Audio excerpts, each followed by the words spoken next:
data and what they call digital transformation. Like, data and AI are just part of an overall application or solution which really creates or solves a business problem. With the generative AI and the LLM which came in, suddenly AI and governance took a new meaning. People were wary about how my data is being used, what can I really share. So the traditional way of how we thought about compliance and regulatory in the healthcare world suddenly got a new meaning. Or chief analytics officer is kind of the chief advocate for database decision making at the company, and really the job could be different at different companies depending on what the challenges to database decision making are.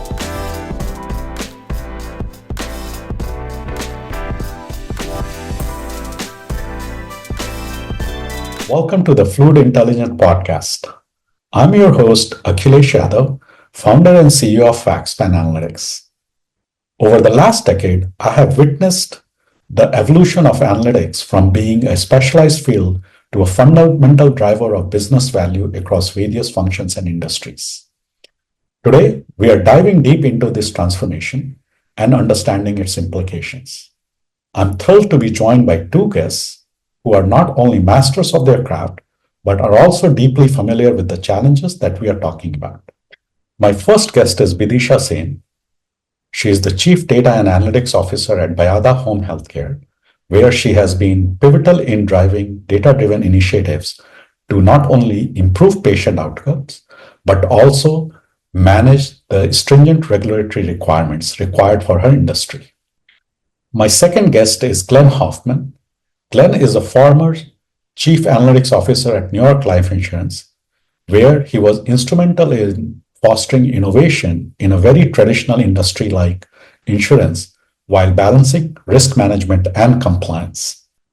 In today's episode of Analytics Unplugged, navigating the tension between innovation, compliance, and its status quo, we unpack a rich tapestry of strategies employed by these leaders to drive change. You will hear how they emphasize key principles like advocacy, partnership, communication, and education, all very essential in driving the change that is needed. So without further ado, let's dive in. I would start with, maybe we'll do an icebreaker. And, Glenn, you go in. What was the first amazing data project that you remember in your career that you delivered that got you really excited? I mean, there's been lots of data projects, but I remember one that's maybe curious, which is when we think of data, we think digital, we think data lakes, we think all that.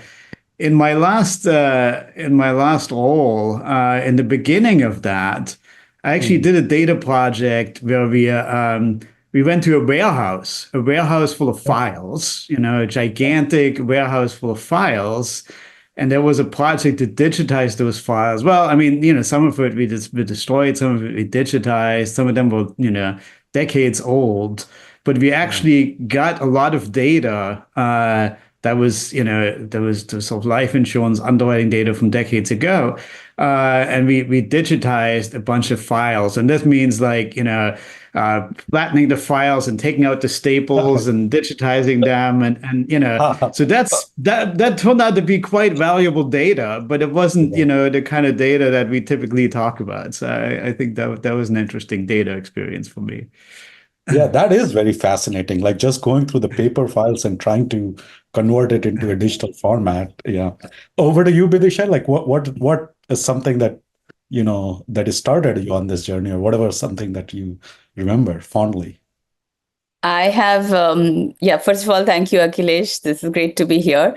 I have so many, cool examples I can talk about, but what stands out is really a very funny incident. This was when I was an entrepreneur and we had taken up a project to create a digitized primary care portal for a tea garden. Again, similar to what you said, Glenn, it was very paper driven and manual. So they wanted a basic data platform where they could collect health data in a tea garden.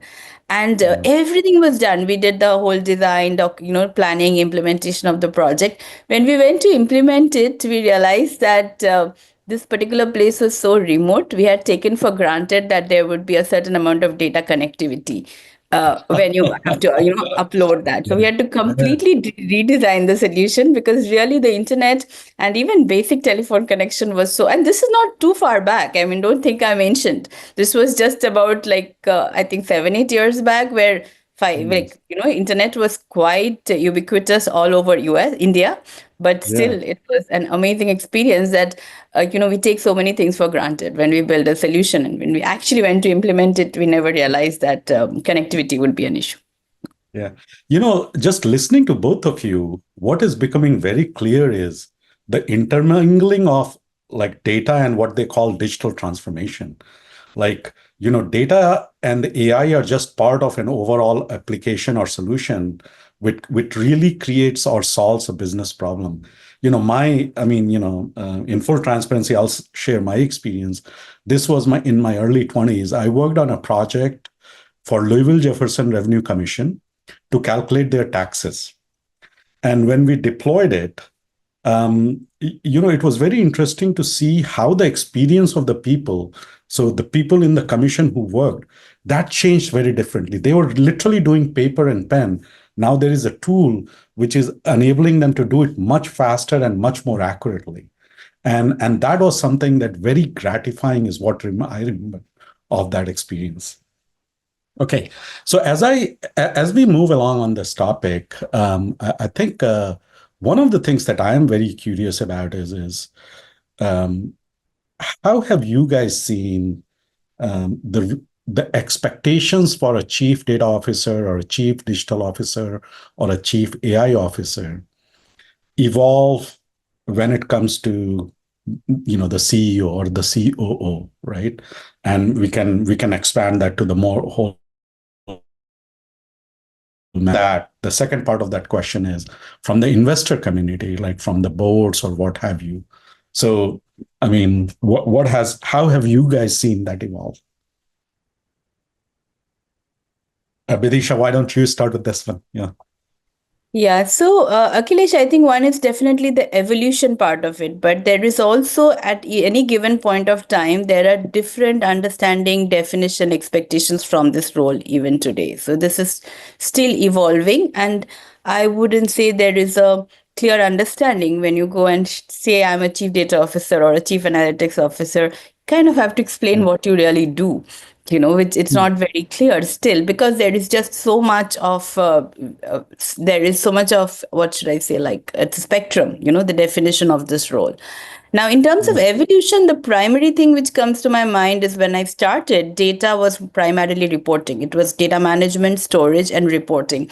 And essentially, that was a cost center, right? So it was to serve the business, it was to provide the information to the business in the way they needed. The main evolution which I have seen is that it has moved to be from just reporting or a cost function to actually sharing the strategy, having a seat at the table and driving the business outcomes, and being more of a strategic part of the business rather than just a cost function.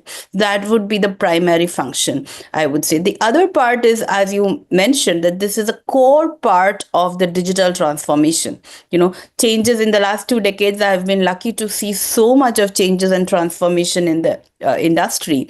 But what has remained consistent is AI and data. Even though the definition of how you use AI and data has changed, has been a consistent part of transformation. And now it is a core part of digital transformation. So when a company goes through any change or any transformation, this role becomes critical to right from the get-go to envision the change and implement it. Yeah, but I'll pause and I can go on, but would love to hear, Glenn, your thoughts as well. Yeah, Glenn. Yeah, I mean, I guess first of all, I would say, I mean, sometimes we complain about chief data officers is a difficult job, but at the same time, it's a good problem to have, right? Because the fact that the role exists and has gotten prominence means that a lot of people have, or a lot of senior leaders understand that data is really matters. and really is core to the business. So first of all, that's a good thing, and the challenges are sort of a good problem to have. In my mind, the chief data officer is kind of, or chief analytics officer is kind of the chief advocate for database decision making at the company, and really the job could be different at different companies depending on what the challenges to database decision making are, right? So it could be infrastructure. It could be the basic data infrastructure is not there and needs to be built, right? It could be data aggregation that needs to happen. It could be training and education that needs to happen at the company because people don't yet know what to do with all the data. It could be community building that there are good data people everywhere in the company, but they're not connected. They're not a single community. They don't have a voice. So maybe the chief data officer needs to connect the people and build the community. It could be senior level advocacy. Maybe not everybody at the senior level is bought in, and there needs to be advocacy and evangelism that takes place. It could be talent. It could be that not the right talent isn't there, or no talent is there and needs to be built to really create the infrastructure, the models, the products that enable database decision making. But to me, the goal is more database decision making, which should make the company more efficient, more accurate, and more competitive in the marketplace. No, I mean, I think there is a common theme that I'm hearing in both of you guys' views, which is this role has been elevated to being equal to all other functions that were there before, right? So there is, Bidisha, using your language, this role now has a seat at the table. It's an equal partner rather than just an enablement or a service provider to it, right? And then, Glenn, what you are talking about is depending on the maturity of the organization, like you have to play different roles at different point in time, right? Be it advocacy. I think your comment on community is very spot on, more so in large organizations and the organizations which have been around for decades, right? Where this is a big change. Whereas if you, what I call new age companies which have been around, say, last 10 or 20 years, this comes very naturally to them. But if a business that has been around 50 years, that's a change management to them. In my last job before Factspan, there was this understanding in technology teams that your project or what application would not be deemed complete till your pipeline to a data warehouse is complete. Like, it's not a new requirement. You can't just say this is complete till the pipeline has been built and whatever you're building, it feeds in whatever it generates, it gets into a store, right? So this is very interesting, and I think it's good for the industry as a whole, where this role is elevated and folks see the importance of it. So moving on, how do you guys see, or how do you balance this constant, I would say a tension, and a healthy tension between innovation, status quo, and compliance, and more so in the industries that is very relevant for you guys, which is, I would say, medium to highly regulated, like insurance, healthcare, home healthcare, and what have you. Like, Glenn, why don't you take the lead on this one?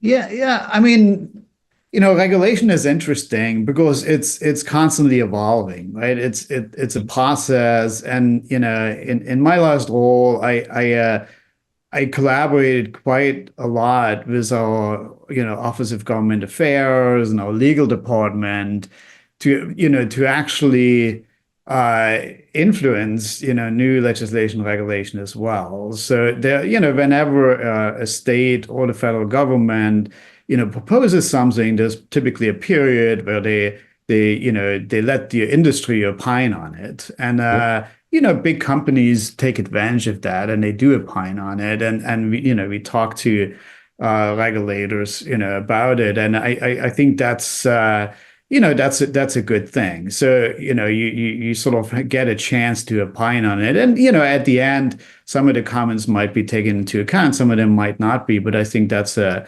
really nice process that exists in the United States for doing that.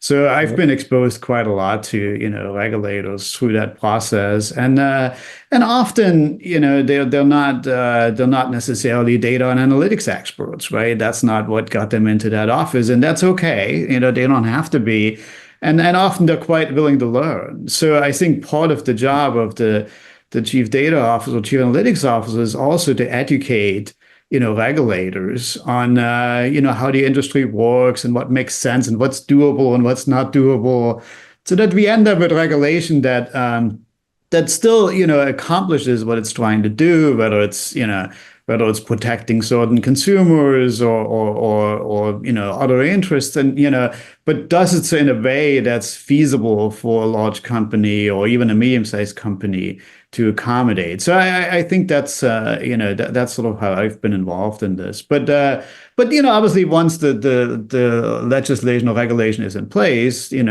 we have to develop a process to respect it and ensure that it gets executed in the company. But and that's often a collaboration between the data analytics area, the technology area, the legal area, and a few other teams, and that's in my experience, that's been sort of a quite a healthy collaboration. So I don't I mean occasionally there's differences in opinion, but that's been all quite friendly in my experience.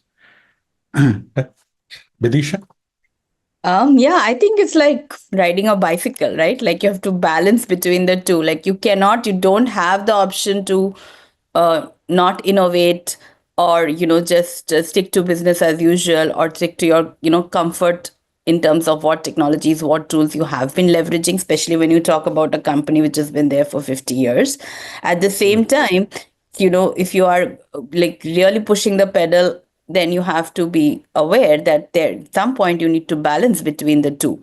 So in terms of how to bring compliance and regulatory processes, we have a very structured process. What I have seen that you need people wearing different hats on the table. So we have like a governance council, which has participation from the technology team, from the data and AI team, from the legal team, from even the operators, who come together.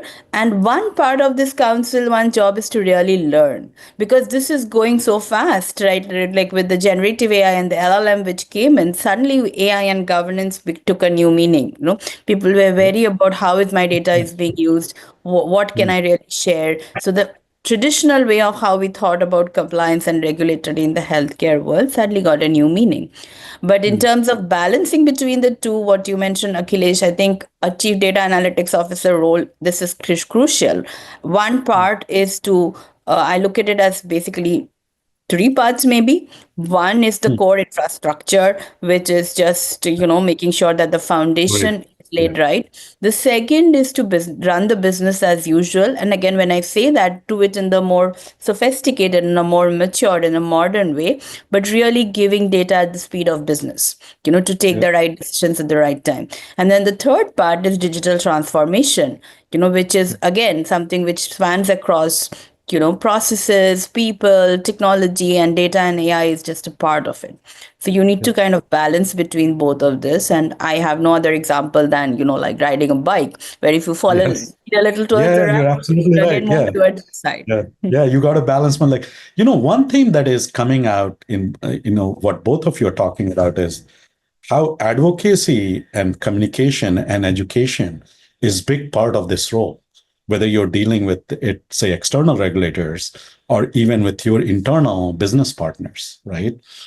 So one question, and Bidisha, this is something you talked about in the first answer you gave, is what do you guys think is, be it internal stakeholders, what is the hardest part that people are not able to wrap their head around for a chief data officer role or a chief AI officer role? Like what is it that you have the hardest time convincing people? Or, and I'm not talking budgets and timelines, right? That's a day-to-day challenge that you go back and forth on, right? But any themes that come out, or that stand out for you all? both of you? I mean, I would say, there's internally in the company, there's a lot of relationship management, involved, and Yeah. because the data group or the analytics group kind of collaborates with a lot of different teams and all the different lines of business and all the functions in the company. So there was a lot of leaderships, relationship management that is involved. So, in my last role, I mean, I supported, the sales area, the marketing area, the underwriting area, the customer service area, the finance area, the actuarial area, the HR. And so when you have projects in all those different areas, you have to maintain good relationships with the leaders of those areas constantly. So I would have, I would have a relationship map that basically says, okay, here are the 35, 40 people I'm maintaining relationships with. And this, busy as we are, this doesn't happen automatically. So I have to schedule it. So, I would have a sheet for my executive assistant that says, okay, here's how often I meet with these people and set that up. But then I would go further and I would implement that for everybody on my team too. So I would do these relationship mapping exercises. Doesn't matter the level of the person on the team. So it could be 3 levels down from me. It could be an entry level person that started. And I did relationship mapping for all of them. Everybody had their relationship map and had sort of put like, okay, here's the 5, 10, 15 people that I'm maintaining a relationship with. And here are my tactics on how I'm doing this. And that sort of makes sure that the data team or the analytics team is integrated, into all these businesses, and when decisions get made, they may sometimes be at the table and sometimes not, but at least they find out about it, they can influence it. So I think the stakeholder management, relationship management, it surprises less the people that are, on the leadership level. But in my team, it certainly surprised some of the entry level and mid level people that their job is not just technical; their job is also stakeholder management. Yeah. But just one question: what about that relationship do you think enables the business outcome? I mean, grabbing coffee and getting to know people is great, right? But what is it that if that was not there, people go different ways? Yeah, it's sort of you want to address, things that come up while they're still small, right? So constant communication, I mean, we did it on a project level too. In every project, we had weekly meetings with the business stakeholders, technology stakeholders, and other stakeholders that might have been involved at that particular time. And it just fosters understanding. Where did the data people come from? Where did the legal people come from? Where did the business people come from? And it fosters that conversation while people are still forming their opinions. Once people have gone off for a few weeks and they've formed their opinions and they're set in their ways, it's much harder to sort these things out. So you want to kind of foster that communication while the problems are either still small or people are still forming their opinion. And so that everybody gets a voice early on. I think that that sort of avoids a lot of challenges that can foster when things get further along. Okay, no, that's right. So it is more like you're collaborating much more deeply with them because these are two very different subject areas, right? So you are almost like close together. You build the trust, and that just enables you to go ahead and deliver the results rather than I have formed an opinion, now I'm coming in and butting head, right? Yeah, Which and it's doesn't. also a little bit that's exactly right. It's also a little bit about ownership, right? So some challenges are difficult, right? It could be regulatory, it could be technology, it could be some trade-off decisions need to be made. And they might be predominantly in one camp. There could be an analytic decision, there could be a legal decision. But if early on voices get heard from all the parties, all of a sudden people understand that it's not a simple decision. And then when a decision is made, everybody carries it. And there's ownership, like the business people own the analytics project, the legal people own the analytics project. Then it becomes much easier to get it to the finish line and execute it. Yep. Bidisha?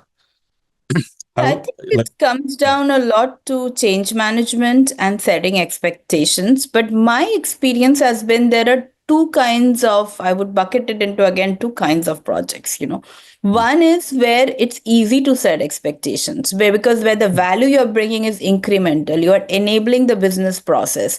And I think, what Glenn just shared, like collaboration, relationship mapping, understanding the pain points, understanding your users and audience becomes super critical in that.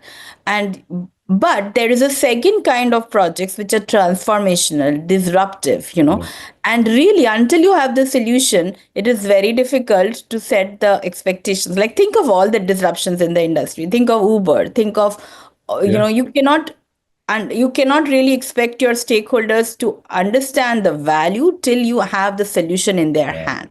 And that requires a different kind of approach in my mind. And that is like through proof points, through pilots, through doing design workshops, to getting the core people, the change agents into the mm, room before you start a project, and making like continuous progress and pilots where you continuously have people's buy-in, because a transformation can be like challenging technically and data and AI, but it is more challenging from a change management perspective. So how do you really do that? How do you hold hands together in the journey so that you come out successful on the other side is a whole different strategy when it comes to a transformational project or something which is disruptive. yeah. I So think your I frame, think yeah, I please, think Glenn. Bidisha made. I'm sorry. I think Bidisha made a good point on sort of keeping the buy-in or the continuous buy-in, as Yeah, you put it. I think that was a really strong point, because it's not like I think to a lot of people it's surprising. Like, you may have gotten approval to do a certain project in the beginning, and it was either it came from senior leadership, or it bubbled up and it was approved, and you have a budget and you have a plan. But things can go wrong in the process. And a lot of times they do, right? Many innovation projects fail, not because they weren't approved, but somewhere along the way, things broke down. So it's sometimes surprising that your buy-in is not guaranteed at any point in the process. And that communication and that change management, stakeholder management, sort of, you got to sort of develop a radar on when is the buy-in at risk, yeah. and then you have to act. Yeah, I mean, like one thing that has stood out for Bidisha's point, at least for me personally, is it is not a one size fit all. Like if you have a particular project which is just going on and on, it might be more on an autopilot. But if it is a really innovative, or like Uber example is a perfect one, you really want them to touch and feel it, right? And you manage that what you show to them so that it drives the adoption. I think that's a very very valid point. So as we are talking innovation, um, in this field, both in compute, both in storage, things are moving faster than, at least in my opinion, any other area, right? You look at application development, of course, things are changing, right? But the speed that things are changing in the data and AI area is extremely fast, which is great. How do you guys manage? And this question is unstructured, meaning how do you manage innovation, noise, and business value creation? Right? Because I have seen a lot of times you would have business partners who would say, hey, I came out of this presentation or I saw this in the news, and why are we not doing it? And it's like, all right, let's just sit down for 1 hour and let's talk through why it is. So coming back to like innovation, like just business outcomes, managing the status quo, like how do you guys manage that? Or is there any framework you have found to work better than the other? Bidisha, why don't we lead with you on this? For me, it is really driven by the business outcome or the goal, Yeah. right? Like every company, like when I think about initiatives, when I think about putting my thoughts together between, what technology to use, what tool to use, well, as you said, things are changing so fast with, higher compute, higher storage. It really comes with what are the mission statements of the company? What are we start, what are we going to achieve in the next 1 year, 6 months, 2 years? And then from there, if you map, you look at all the objectives, and if they are clearly called out, I'm assuming that's an assumption that there are clear objectives that the company has set for themselves. Then from there, you can see where data and analytics can be the biggest lever or be the biggest driver to push that outcome or to impact that outcome, right? Then everything else from there for me is like a decision on, two things, which is highest impact and, easily feasible. When I say Yeah. feasible, you have to look at the technology investments which are already there, investment protection, what are the new tools and technologies you can bring in. But it really drives from business outcomes and goals and mapping into what can be easily done, what is the highest impact. That helps clear the noise from what is really needed to be done. And then when you talk about innovation, it could be sometimes the solution doesn't have to be very uh, like a very disruptive or a very innovative solution. A very simple change can drive a huge business impact, and we should not lose our sight on that, right? Like we should not only be driven by, oh, I want to do something innovative. So when you Yeah. look at the business outcome and you map it down to how AI data analytics can play a role, it becomes suddenly very clear what are the priorities, how you should build the roadmap and the implementation plan. So just sticking with that topic, Bidisha, is there a process or a framework that you follow with your leadership team to keep it front and center? Because, like for you and Glenn, like you probably block out some time to think about the future.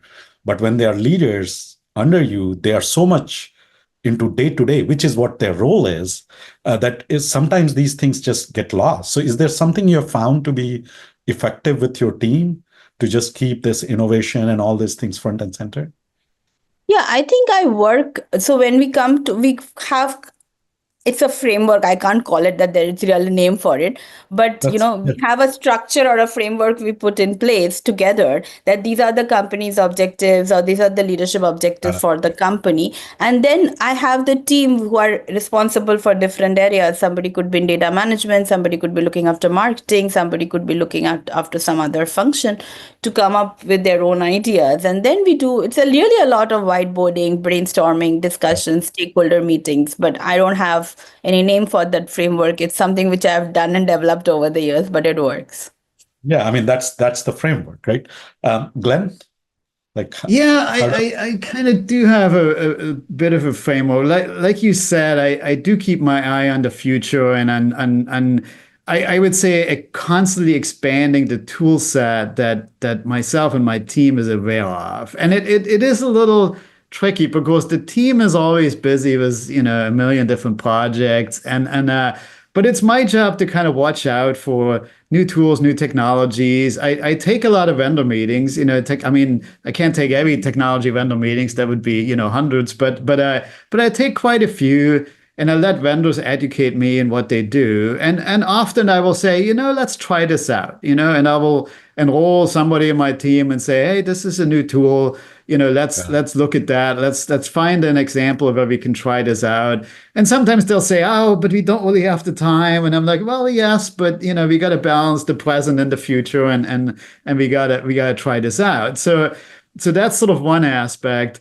The other aspect is, ideally, you would start with the business problem and then select the right tool to solve it, or combination of tools to solve that. And that would be great. But every once in a while, a senior leader will come up and say, oh, but there's this great tool and there's this technology. Yeah. And I just went to this conference and I saw this. Are we using this? What are we doing with this? Yes. Right? So you still have to have an answer for that. You can't just say, well, tell me the problem and I tell you whether we should use it. That's not a good answer, right? You got to educate, and you got to say, well, I'm aware of this technology, and here what is, and here's what it's good for, and here's what it's not good for, and we're trying it out over here because that's the right use case for it. And obviously that came, out big with, the generative AI moment. And following the year or two of that, I found myself doing a lot of education sessions, even bringing in external speakers, bring speakers from my team, from around the company, to just educate, leaders in the company at large.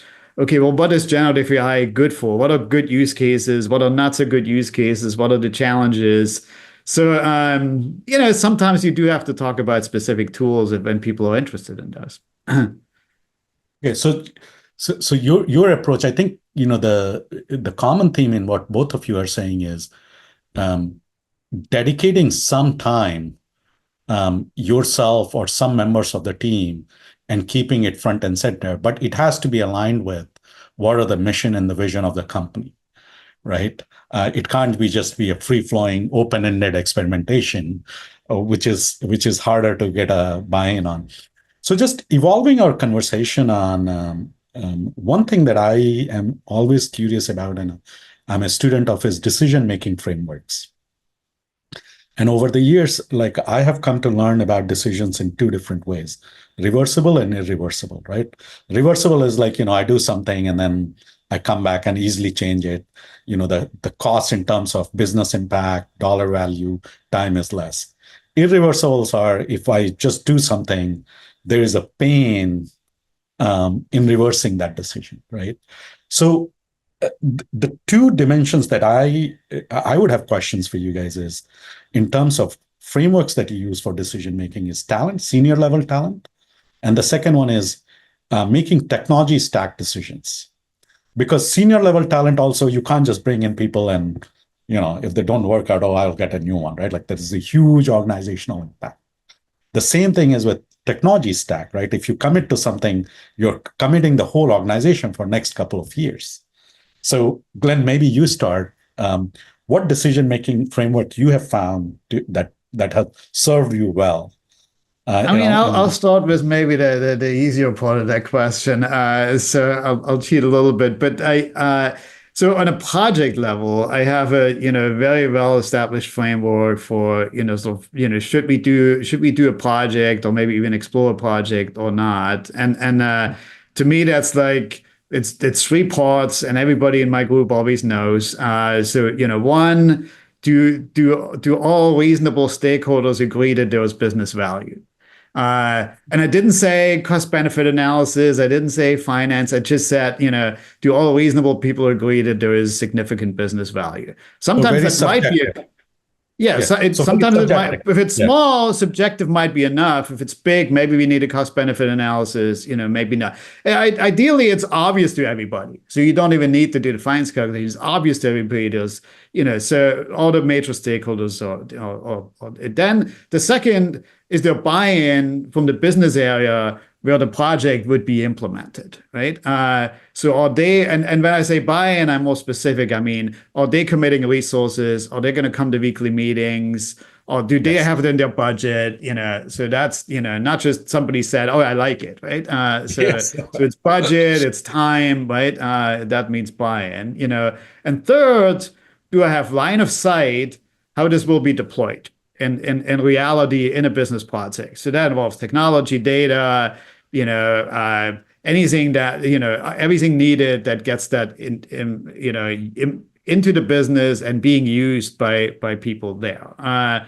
So those are my 3, high-level criteria for, is this a good project to commit resources to from my team? And everybody on my teams knows that these are my criteria. I talk about it all the time. So when they come to me with a project, they know exactly what I'm going to ask. So they better have an answer for those. Okay. But slightly different than that, Glenn. Like, let's just say you're making a technology stack decision, right? Pick anything, like AWS versus Azure versus anything, or Snowflake versus Databricks, right? It's a big time commitment in making that happen. And then you can't come back next year, change it out, right? And so how do you do those kinds of decision? And then same thing on talent side. Yeah. Yeah, those are both harder and easier in a sense, right? They're harder because they're big, right? Because they're, we're talking about tens of millions of dollars typically, at least, if not more. So that makes people nervous, and from that sense, they're harder.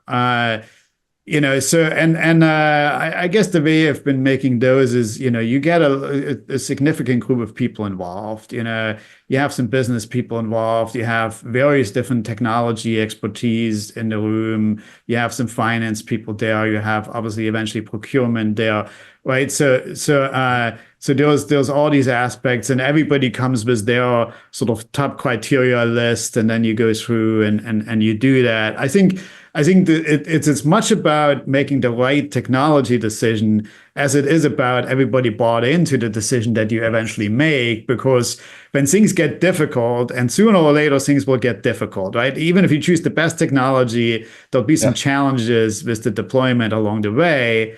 So you want to make sure that everybody was bought in at the beginning, and so they say, well, you sign off on that, so now we have a challenge, so we got to walk through it. So it's as much about the consensus as it is about the technology. The easier part of big platform decisions like that is oftentimes the two or three finalists, in that are very, very similar. So, when you think about, I don't know, Databricks and Snowflake, or two different vector databases or whatever, often the finalists tend to be very similar. So it still matters which one you choose, because the integration with your existing technology stack and various other things may be different. But it's not like if you get the last two finalists, if you get it wrong which one you choose, it's probably not that big of a difference. Yep. Bidisha, over to you on this particular one. Yeah, I think just piggybacking on what Glenn just said, I completely resonate with, when the choice is really between the good and the better, or the better and the best. So it's never between the good and the bad. So whatever you are, what are your finalists or the top technologies you are using, my experience has been anyone would work, right? It is not such a big deal whether you choose Snowflake or Databricks, and especially because they are changing over time, right? The capabilities in Snowflake and Databricks, you make a decision today, in 2 years it would change, their cost structure would change, the features they bring in will change. So even if you make the best right decision today that this is the right tool, there's no guarantee after 1 year that is the right tool. There are new incumbents, there are new features which are coming in. So you have to take a decision, and you're making whatever decision you take is really not going to be too far away when it comes to capabilities, features of the product. So what becomes important for me is really the partner I work with. Again, as I said, in a company such as mine, where I work today, we don't have internal skills. If you have to do a lot of data migration, if you have to build data products in Databricks or Snowflake or any tool, for example, we don't have those skills like we have need internally. So we are working with trusted partners. So if the partners have a preference, or if the partners have a tool which they are more comfortable with, that is definitely a factor. The reverse is also true. Let's say we have made a technology investment in a particular product, they can bring in their own partners. So this whole partnership ecosystem plays a big role in choosing that software which I would pick up. But again, there is also general looking at the market, looking at how the company is, the health of the company. If it's a very small company, even if they have a good product, there is a risk, right? If it's a very large company, we worry that, they may not give us the right level of, partnership needed, or be kind of tied to the win, or have the same, what should I say, have the skin in the game, right? In what we are achieving. So it's a balance between those. And of course, with LLM and generative AI, we are continuously looking at which tools and technologies, how they're evolving, and what would be the right platform to work on a whole healthcare space. Yeah, I mean, I really like your answer on it. The decision is, you're absolutely right. It is between the best and better. It is not about the best and the bad, right? That is very easy to just segregate, right? It is they are equally the same. And this thing about, I think both what Glenn and you are saying is stakeholders, right? You're just talking about partners who would come in and implement it because your structure is probably, set up that way. One of the things that I have heard when I ask these questions to other leaders is they use the word innovation pipeline, but if you really peel the onion on it, they basically look at how is the company structured, and do they believe that the company would go ahead and continue investing in innovation in the product, right? So if this is a private equity owned, they know that is going to be a question mark because their business model is different, right? Versus say it is a privately held, venture funded, or a public company, right? Like an example that comes to mind is Domo. The moment Domo got bought by a private equity, that was on the top of the mind for a lot of people to say, hey, should I be taking, because their the investor community there is going to have a different charter and a different outcome expectations versus what a true product innovation. So that's another thing that I've heard, that I find very interesting. Hiring leaders. What frameworks have you guys found to work for you? I mean, Bidisha, why don't you take the lead on this one, and then, yeah.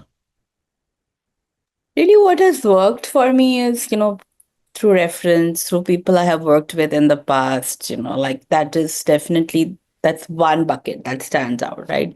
But then if I have to go ahead and, hire a leader today, I think there is a table stakes in terms of the technology, knowing the tools. There is a very structured way to evaluate that between me and some other people in the panel.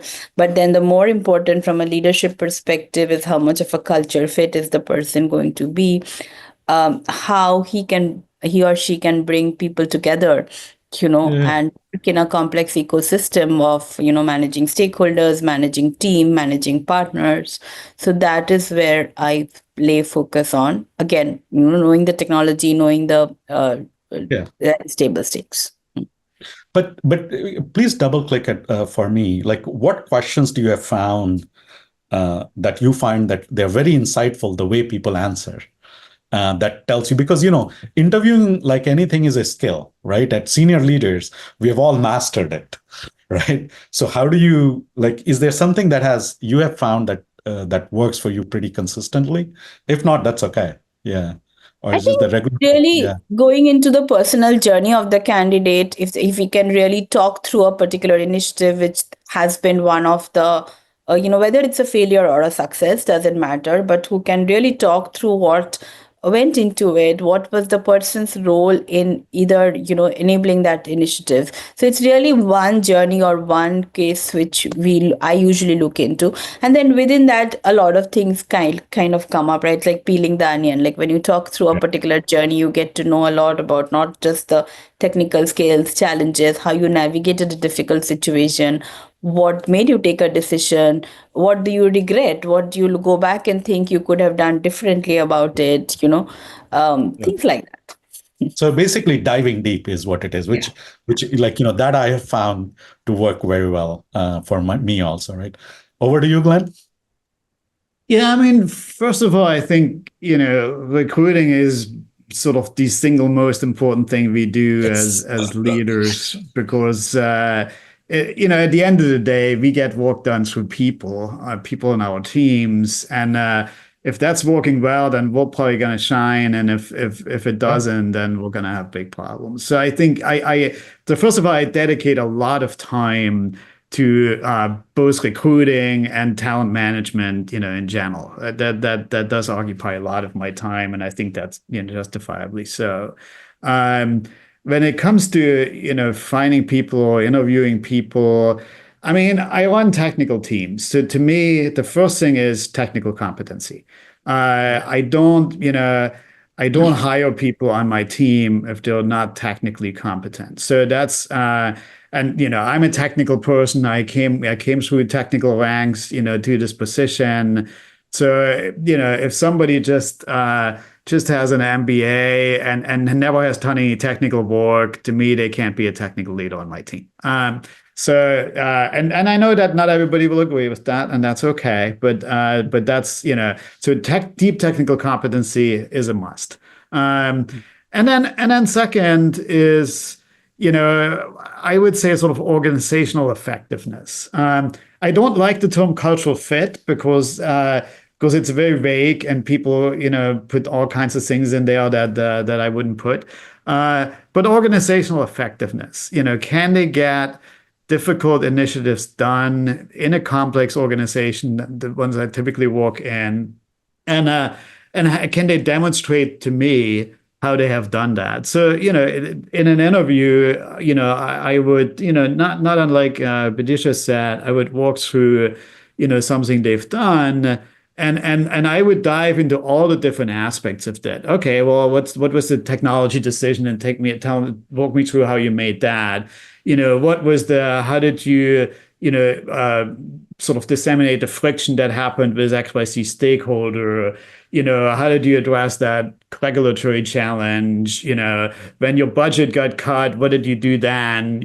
Like all, all the different aspects that eventually go on in a big project. How do they deal, and how they, and maybe it worked and maybe it didn't, but how did they go about it? So organizational effectiveness, is definitely the next one. And then also the third one to me is what is their stakeholder management, capability, and then what is their talent management, idea. To me, sort of what always rings in my head is you can't call yourself a leader unless people want to follow you, right? So if I hire somebody who's going to be a people manager of some kind, what evidence do I see that people want to follow that person? That's also important to me.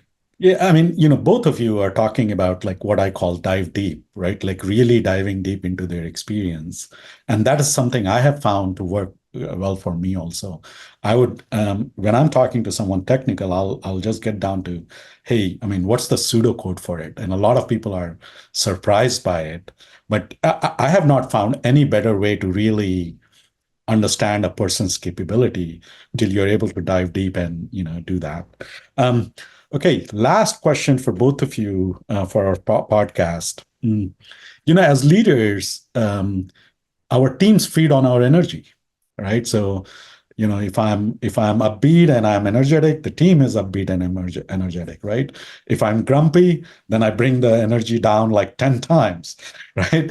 So, what hacks or things you guys use to manage your physical and emotional energy? I mean, like we all work long hours, and then we have, we are managing all our lives, like personal lives and professional and travel and all that. So anything that you guys have found that to be effective in that front?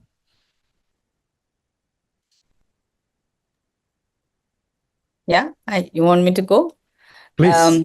Yeah, I think I like what the use of the term energy. Today people talk about managing time, but I think what is really critical is managing energy, not time. How do you manage your energy? And to me, there is the basics, right? There is the physical part of the energy management. You sleep well, you eat well, you work out. That is one part. But then, I think for me, what has worked is like I really need to take time out for myself, really kind of disconnecting with everything, which is like my reboot button, right? And it could be anything. It could be going for a walk. I've been practicing breathing and meditation for years now. It would be just something which takes me out, and it's like a recharge. But yeah. That's very fascinating. So just prioritizing yourself, right? It is not like, friends or family. It's just like me. Okay, fantastic. Glenn, for you? Yeah, I mean, I'm naturally high energy. I think that's sort of easy. I'm always excited about something, I'm always excited about multiple things, and that kind of comes through in the way I sort of, act every day. I mean, I'm excited about my personal things, and I'll go on a long hike later today, and I'm planning a ski trip, and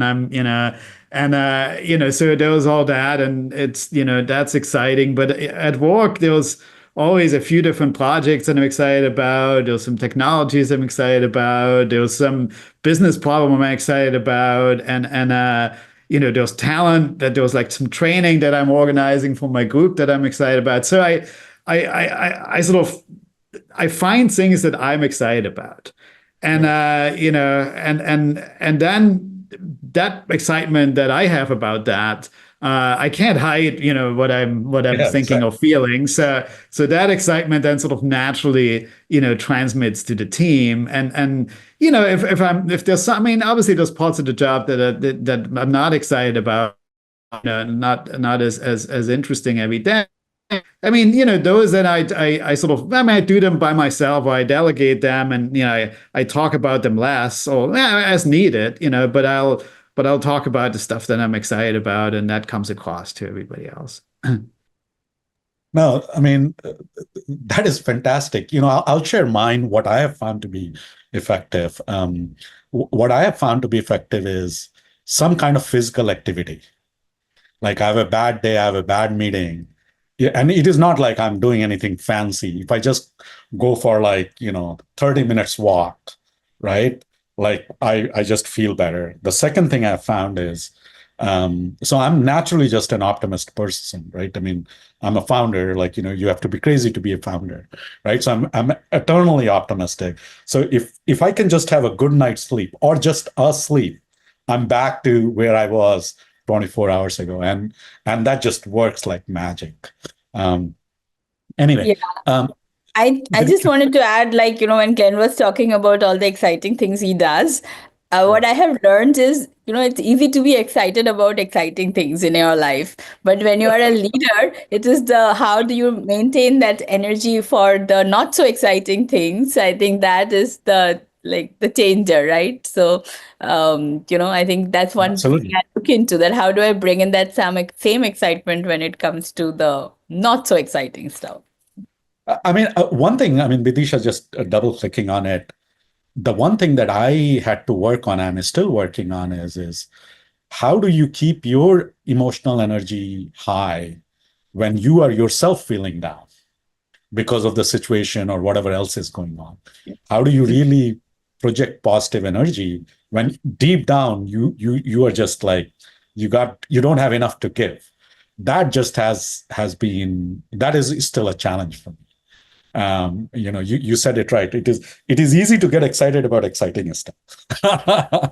Yeah. Right. I mean, but even in the sort of maybe more mundane things or necessary things, I find exciting Yeah. perspectives in that, right? So you might say, those regulatory things that you have to deal with. True, but even, when you come to a subject like, regulatory bias testing you have to do for some analytical solution, there was actually a whole bunch of techniques that have developed on the analytics side on how to do Yeah. bias testing. And there was a lot of exciting research going on, right? So, and I find that pretty darn interesting, right? So you take something that's, okay, we have to do bias testing, it's required by law, da, da, da, right? Some people might think that's, a boring subject. But when you look deeper into the analytical research that's Yeah. developing around that, that's actually pretty exciting. So I don't accept the promise that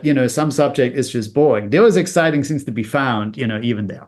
I think that's a very powerful statement, Glenn, because that takes me back to my college days when I actually found statistics very boring.